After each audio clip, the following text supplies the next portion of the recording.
The legends were spoken of in hushed tones throughout every spaceport and shadowy cantina in the galaxy. Tales of the Groks depicted them as more than mere predators. They were nightmares incarnate. Their eyes glowed with otherworldly colors, shifting hues that pulsed with a predatory hunger.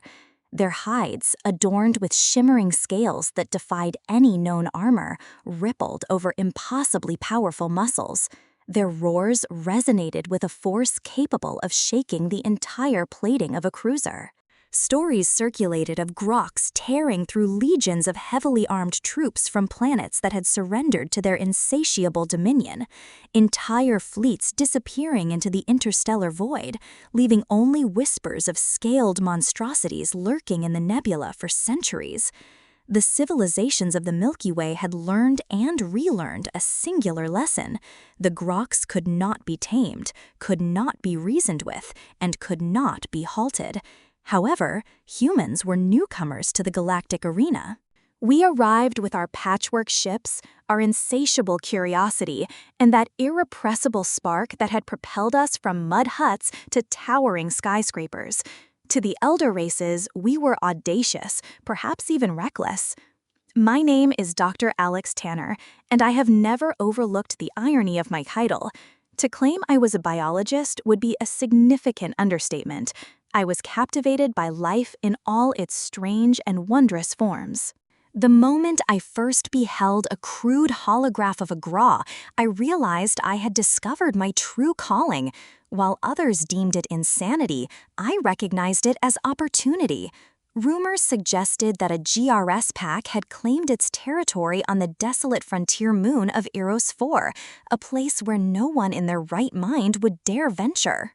Nowhere close to that system, yet there I found myself squeezed into a worn freighter alongside a few graduate students who were either fervent idealists or deeply indebted to me. During the final equipment check, I barked commands over the communication system, my voice taut with a blend of excitement and anxiety. The harmonic stabilizers were operational, and the neurodampeners were synchronized. A series of garbled affirmatives was the only reassurance I received. We were not equipped with plasma rifles or orbital bombardment protocols. Our arsenal consisted of a chaotic mix of untested theories and desperate hopes. The Erebos system resembled a graveyard filled with flickering stars and barren planetoids. Erebos 4 was a desolate rock, illuminated by the faint radiation of a red dwarf. We cut the engines on the dark side, landing with a jarring thud that reverberated through the hull. The students appeared as though they might lose their lunches, their faces as pale as the moonscape outside. "Welcome to Grok's country, kids," I said, attempting to infuse some humor into the oppressive atmosphere. Now, remember the theory? The core principle is deceptively straightforward. The elder races, with their reliance on hard technology and brute force, attempted to dominate the Groks by suppressing their primal instincts. My intuition suggested the contrary. The key was to comprehend their nature and engage with their pack instincts on their own terms. We had dedicated months to reverse engineering GRS pheromones and analyzing every fragment of behavioral data smuggled off-world. Alpha identification is crucial, I emphasized as we stepped into the icy airlock. Keep in mind that their social hierarchy is more rigid than Durasteel. Armed with emitters and sensor packs, we proceeded to uncover the truth. Across the cratered terrain, the silence was overwhelming, interrupted solely by the rhythmic crunch of our boots on the ash-like soil. The initial sight was not what I had anticipated: a flicker of movement, a splash of iridescent crimson against the black rock. Not a massive behemoth, but a sleek, almost juvenile figure, its eyes glowing like embers against the sapphire hide. I hissed, raising a hand, my heart pounding as the young Groks turned, sniffing the air. We stood frozen, statuesque amidst the lunar desolation, its nostrils flaring, a low growl rumbling deep within its throat. The emitter in my hand felt woefully inadequate. This was the test we were relying on. The notion that these creatures, despite their ferocity, still possessed a complex instinctual language. The emitter released a synthesized blend of pheromones, meticulously arranged to convey submission and create a non-threatening presence. Time elongated like elastic, each second of tense silence stretching into eternity. The grok tilted its massive head, the crimson glow of its eyes flickering, and then, with unexpected agility, it leaped away, vanishing behind a field of jagged rock. A collective sigh of relief swept through the cows. "Not bad for a first encounter," I remarked, trying to conceal my own racing heartbeat. But remember, this was merely a scout. It took 3 more agonizing lunar cycles before we finally caught sight of an adult grok, a colossal beast with scales resembling polished amethysts, radiating raw, terrifying power. Our sensors spiked as it passed within a hair's breadth of our hidden position, the ground vibrating beneath our feet, its roar sending a primal chill down our spines. My spine was filled with equal parts of fear and awe. This was the true challenge. It would require more than synthesizing fawn to influence a creature of such magnitude. We now understood that this was the point where the boundaries between theory and practice merged into a perilous dance. Days bled into sleepless nights, and I reminded myself that patience was a weapon we humans possessed in abundance. The elder races had mocked our lack of brute strength and our relatively short lifespans, but they failed to comprehend the determination that simmered beneath our skin. We tracked the pack, observing their patterns and the subtle interplay among individuals. Our proximity was a risky gamble, a constant teetering on the brink of catastrophe. The students were stretched thin, frayed nerves threatening to snap. That was when it happened. Jenna, our resident behavioral expert, had been monitoring a sub-adult grox. In her excitement, she strayed too far from our concealed camp. The signal from her suit flickered erratically. Before I could curse my own lax oversight, it emerged from the rocks, a blur of crimson and fangs. I scrambled for the emitter, fumbling through the sequences with trembling hands. Jenna had no weapon, no defense against the creature closing in for the kill. Yet, the grox never lunged. At the last possible moment, it veered off course, snarling and snapping, but ultimately retreating. I lowered the emitter long enough to catch my breath. Was it a fluke, or had something changed in the creature's response? That night, huddled around a flickering campfire, the theory began to take a new shape. It was a madman's gamble, a desperate throw of the dice. We needed to. "Get closer," I instructed the team, their faces appearing ghostly in the dim light. It was not merely observation, it was interaction. The plan, if it could even be termed as such, was straightforward on paper, yet terrifying in execution. We would expose ourselves, vulnerable and seemingly submissive, still armed with emitters, but this time with a calculated intent. One of us would serve as the bait, the catalyst for a response. Naturally, it had to be me. The students recognized the madness in my eyes, the relentless drive that had propelled us this far. We constructed a crude blind from woven sensor netting, hunkering down within a circle of pulsing emitters. During the first long night, I sat alone, my heart pounding like a drum against my ribs. They emerged from the darkness like spectral entities, their eyes blazing against the night, violent crimson and swirling emerald, sending shivers down my spine. The air vibrated with tension, the scent of ozone and something feral stinging my nostrils. I activated a sequence on the emitter, the pulses of submission merging with a carefully timed undercurrent of invitation. My body was a coiled spring, poised to explode at the slightest hint of aggression. The minutes dragged on until a shape detached from the shadows. It was the emerald-eyed behemoth, its scales shimmering under the starlight. Each step it took shook the ground, a tremor rippling through me. It moved in an erratic dance, sniffing the air and emitting a low whine that grated on my nerves, yet it remained at bay, perhaps out of curiosity or primal instinct. The whine faded into a series of rhythmic chirps. Was that communication? My hands trembled as I modified the emitter sequence by injecting a tentative reply, followed by an answering chirp, and then another. We were communicating in a rudimentary, primal manner. Each chirp and each modification to the emitter carried the weight of countless possibilities, either a breakthrough or a death sentence. Then it vanished, consumed by the night, leaving behind an echo of a roar and the lingering scent of something foreign. However, that chirp, that exchange, represented a breakthrough I had been fervently hoping for.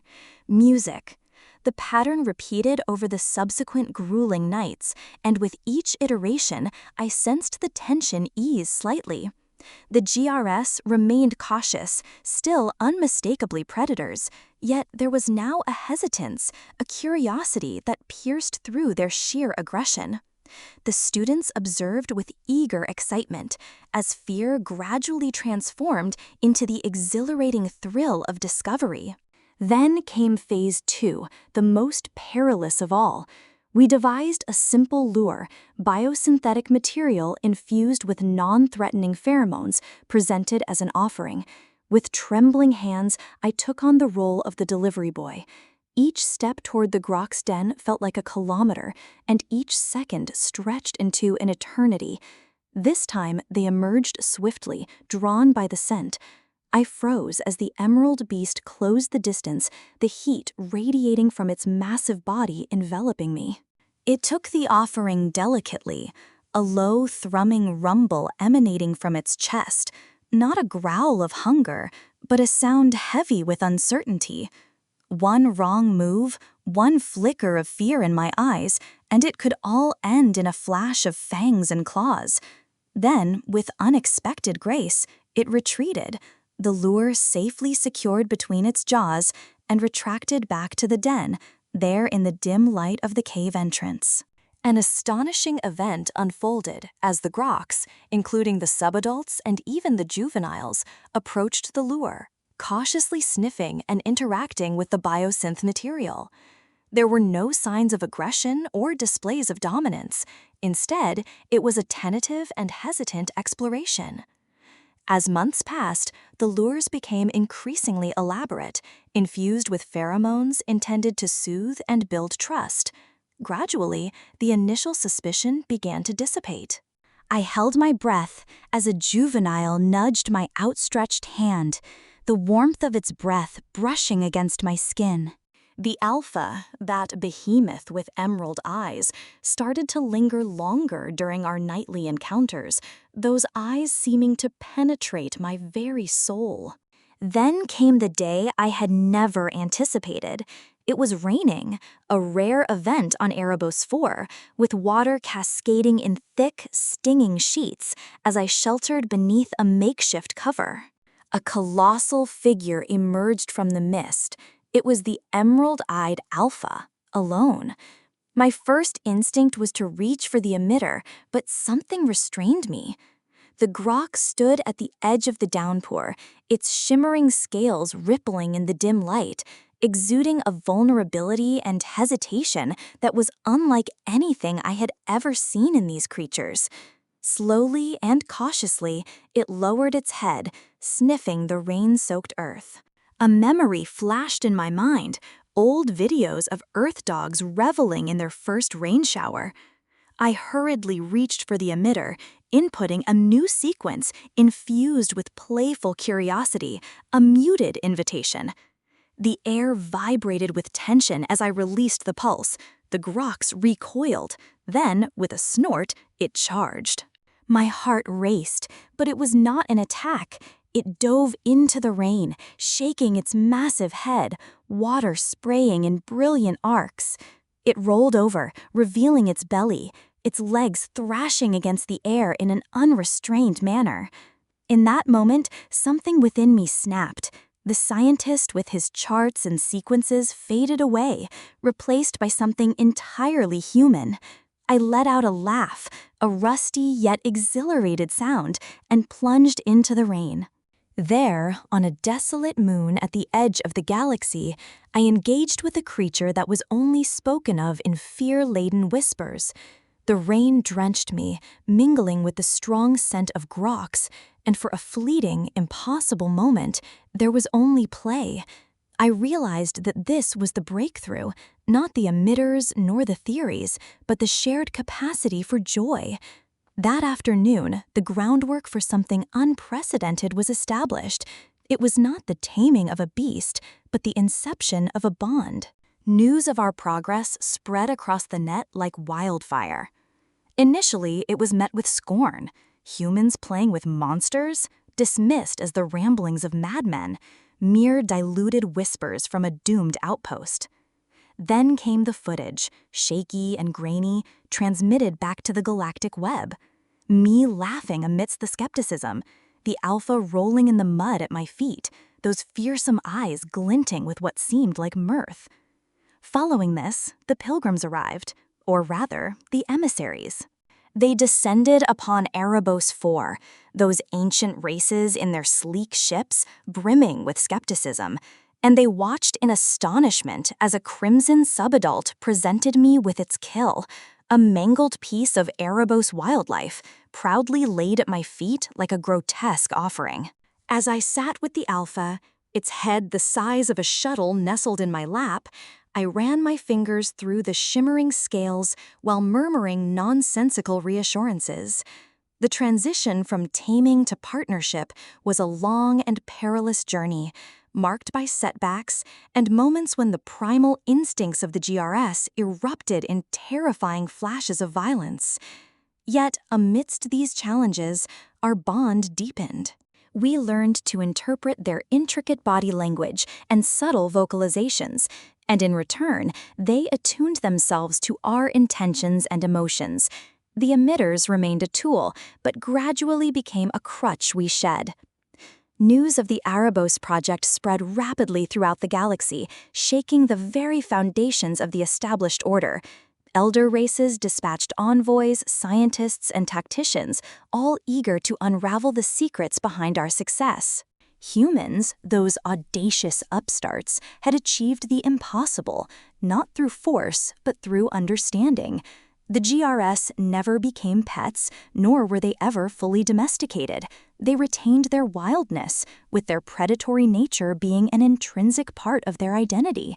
However, with them, we gained powerful and terrifying allies, undeniably bound to us by a peculiar interspecies connection. The galaxy would never be the same again. As for me, they began to refer to me as the Grox Whisperer, a somewhat amusing title for a man who had discovered that true connection is rooted not in dominance, but in a shared language of trust, resilience, and the occasional belly rub under a starry sky. The Erebos project evolved into a beacon of both research and bold diplomacy, with me at its core and the Grox by my side, serving as an unlikely ambassador bridging the divide between humans and GRS. The galaxy was a volatile environment, akin to a tinderbox, with every civilization eyeing the immense power that our bond with the GRS represented. The initial flashpoint arose from a conflict with the Teth, an aggressive expansionist race that had set its sights on a rich expanse of neutral planets. Diplomatic efforts failed, and conventional warfare resulted in a stalemate, a prolonged and bloody affair that appeared to lead both sides toward inevitable defeat. Subsequently, a delegation emerged from both the besieged planets and the Tith war machine, presenting an impossible proposition. Would the GRS choose to intervene? I recall standing in the Lunar Command Center, the Alpha, now a truly formidable beast at my side, its emerald eyes scanning the array of desperate faces and hardened generals. I felt the weight of their stares, a mixture of hunger and lingering fear. "The Grox are not your weapons," I stated, my voice resonating in the tense silence. They fight for their own and for those they bond with. A heavy silence enveloped the room until a representative from the besieged planet stepped forward, an elderly woman with defiance etched across her features. "Then teach us," she demanded. "Teach us to be worthy of fighting alongside them." The council descended into chaos. Elder racists scoffed, strategists concocted reckless plans, while my small team advocated for a different approach. For weeks, we shared our knowledge, our experiences, and the essence of what had forged our connection: respect for the GRS as intelligent, sentient beings, not mere beasts to be controlled. It was a challenging endeavor, but desperation has a way of softening even the most entrenched ideologies. The outcome was unconventional, even deemed heretical in certain circles, as soldiers and civilians from threatened planets arrived on Erebos 4 not to command, but to learn, and they did. They learned to shed their preconceived notions, to watch, to listen, and with painstaking guidance, to forgive their own connections. The change was neither swift nor universal, but it was sufficient. The battle for the Turth Corridor marked a turning point in galactic history. At its forefront was not human technology nor Grok savagery alone, but something new, a strange hybrid strategy. Soldiers were trained to recode signals, moving in sync with their astonishing pack tactics. Grogs fought not out of blind obedience, but from a hard-won understanding of the stakes, the lives hanging in the balance. I witnessed it from the command center, the visceral feed of the battlefield relayed across the stars. It was brutal, a clash of savagery and calculated precision. Yet, for every human life lost, countless others were saved due to the intervention of a GRS pack. There was a new rhythm to the battle, an impossible dance of human bravery and alien ferocity. The Torth were pushed back, their relentless advance shattered against the wall of teeth, claws, and the unyielding spirit of a people who had chosen to stand alongside the monsters instead of cowering from them. It wasn't a clean victory, never with the Grogs, but it was a victory built on more than just weapons and technology. It was built on a foundation of trust. Of course, trust can be a fragile thing in the treacherous game of galactic politics. The TTH conflict was a mere ripple compared to the storm brewing on the horizon. Whispers of alliances among elder races eyeing the power of the Granos with sensual eyes.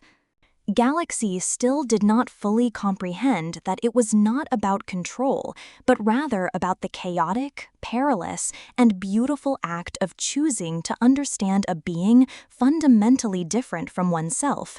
The Erebos Project continues to serve as a sanctuary, a space where both humans and Groks can learn from each other. I have aged. The lines on my face reflect the fissures in the Erebos soil.